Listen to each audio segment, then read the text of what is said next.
This was me thinking that I was going to have a peaceful, safe, and profitable trip to Alabama to do a client. Little did I know I was going to have to drive 3 hours and then turn right back around. I cannot fit everything in this short video, but I'm going to try my best. So as y'all know, I'm a mobile braider in Atlanta, and I travel everywhere, but I have certain policies and procedures that prevent these types of clients. I have a 50% deposit policy. I have a non-refundable deposit policy unless it's my fault. Most importantly, I have a comfort policy where I state, make sure you have a clean and safe environment for me to work in, as I will be working in these conditions for a long period of time. I did not set up my camera for this appointment, but I did make sure I secretly took videos of everything just in case she tried to, play in my face. And what you see right here is me literally packing up my stuff before I tell her I'm about to leave because I cannot service her. All right, now that we got all of that out the way, let me tell y'all what happened. Basically, I pulled up to this client's house. Everything seemed fine, but when she opened the door, I immediately got a whiff of like mold or just funk. Not to mention a roach greeted me at the door, but I was in my head like, okay, maybe that was just a regular bug. Maybe it's not a roach. Y'all, it was so dark in there. The air was wet. It was moist. The floor was slippery. The walls were brown. But I still tried to give her a chance because I just drove 3 hours to her house. The vibes in there was so low. I was literally shaking and I was like, I need to go because I don't know what's going to happen to me up in here. So after I set up, I kept seeing roaches. I mean, they was on the walls. They was on the ceilings. They was behind the TV. They was on the floors by my feet. So I finally told her, I cannot do your hair because of the conditions of your home. I'm going to have to leave. She then asked me what was wrong, and I said, well, it smells like mold in here and I keep seeing roaches around. And the only thing that she could say was okay. So I immediately left, and before I got home, I stopped at the car wash, cleaned out my car, made sure I shook everything out,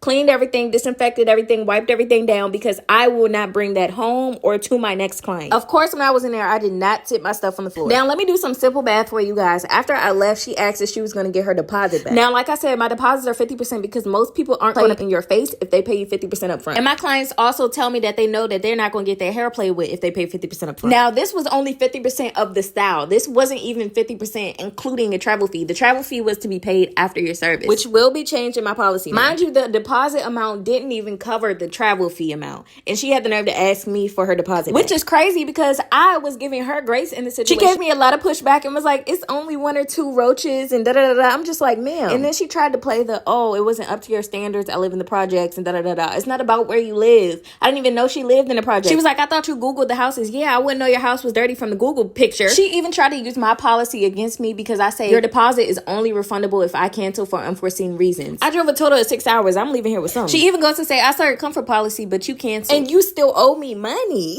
I'm giving you grace right now. If you are a mobile braider, please set your boundaries. Don't be afraid to leave these people's houses if it's a safety hazard. Make sure you are not undervaluing your work and charge these people 50% up front. Make sure with that 50% you're delivering that hairstyle and professionalism. Make sure they send you a picture of their ID and the workspace that you'll be braiding. Make sure that policy is airtight, and if you need to charge 100% up front for out-of-state clients to avoid situations like this, do it.